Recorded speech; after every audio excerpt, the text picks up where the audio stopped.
Meron nga palang dumaan dito na nagtitinda ng isda. Ang tawag pala sa amin ng isdang tinitinda niya ay gurami at saka tilapia. Bumili na nga rin pala ako sa halagang 100 lang. Dinala na nga rin pala ng aking asawa dito sa balong para malinisan. Tignan nyo nga naman, napakarami na sa halagang 100 lang. Fast forward, tapos na nga rin pala linisan ng aking asawa itong isda. Yung iba ay nilagay ng aking asawa dito sa bubong para patuyuin. Ako naman ay kinuha ko na nga rin itong kaldero at nilagyan ko na nga rin po ng bigas. Sa mga oras na ito ay tapos na nga rin pala ako mag-edit ng video. Pero hindi pa rin po ako nakakapag-upload. Wala kasing signal ang wifi dito sa amin. Kaya nang natapos na nga akong magsaing, pumunta naman po ako sa malapit na tindahan dito sa amin para makapag-upload ng video. Meron din kasi silang wifi doon. Hindi din po ako sure kung may signal din ba yung wifi nila doon. Minsan kasi kapag walang signal dito sa amin ay wala rin pong signal doon sa kanila. At ay malapit na nga rin pala ako makarating doon. Maya-maya nga nakarating na nga rin pala ako at nakapag-upload na nga rin po ako ng video. Hindi na nga rin pala ako nag-video. Marami kasing tao doon at nahihiya po ako mag-video. Binilihan ko na nga rin pala ng pagkain nila ang Baby Norshin at Kuya Norsidin. Pagka uwi ko nga sa bahay, nakapagayad na nga rin pala ng mga lamas ang aking asawa. At magluluto na nga rin pala ako. Sasabawan ko lang pala itong ating gurami. Ano palang tawag niyo sa isdang ito? I-comment niyo naman po sa baba. Nilagay ko na nga rin pala itong kaldero dito sa apoy. At nagsimula na nga rin po akong mag-gisa. At ayan, hinalo-halo ko lang po ito.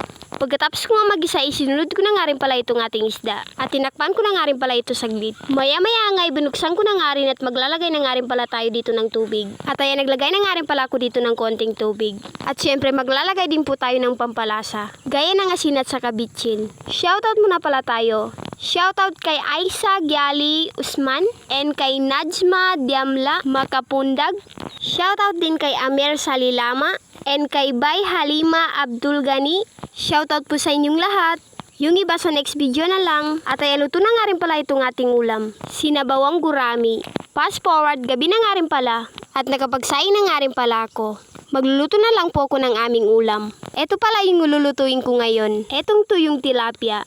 Ipiprito ko lang po ito para mabilis. At ay nagpainit na nga rin pala ako ng kalaha. At naglagay ng mantika at nilagay ko na nga rin pala itong ating tuyo. Binigyan pala kami ng pinsan ng aking asawa ng adobong pato. Tignan nyo nga naman guys, napakasarap ng pagkakaluto. At ayan, luto na nga rin pala itong ating tuyong tilapia. Kinabukasan, nagsigayakan na nga rin pala kami kasi pupunta kami sa Paglas. Pupunta kami sa kuya ng Daddy Joe. Matagal-tagal na nga rin na hindi kami nakapunta doon. Fast forward, nakarating na nga rin pala kami. Hindi na nga rin pala ako nakapag-video sa daan. Delikado kasi mahulog yung aking cellphone. Pagdating nga namin ay meron po ako nakita dito na ginagawang amakan. At eto, nagsali na nga rin po pala ako. Marunong kasi ako gumawa nito guys. Tignan nyo nga naman guys, nakikisali din ng ating Baby Norshin. Marunong akong gumawa nito kasi dito kami nakatira dati. Bulod pala ang tawag sa lugar na ito. Bulod sa Paglas. Ganito rin po yung ginagawa ng aking asawa noon. Gumagawa ng amakan. At ayan, dumating na nga rin pala yung may-ari.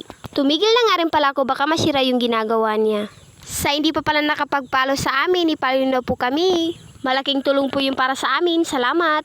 At yun lamang po. Salamat sa panonood. Follow for more videos. Salamat.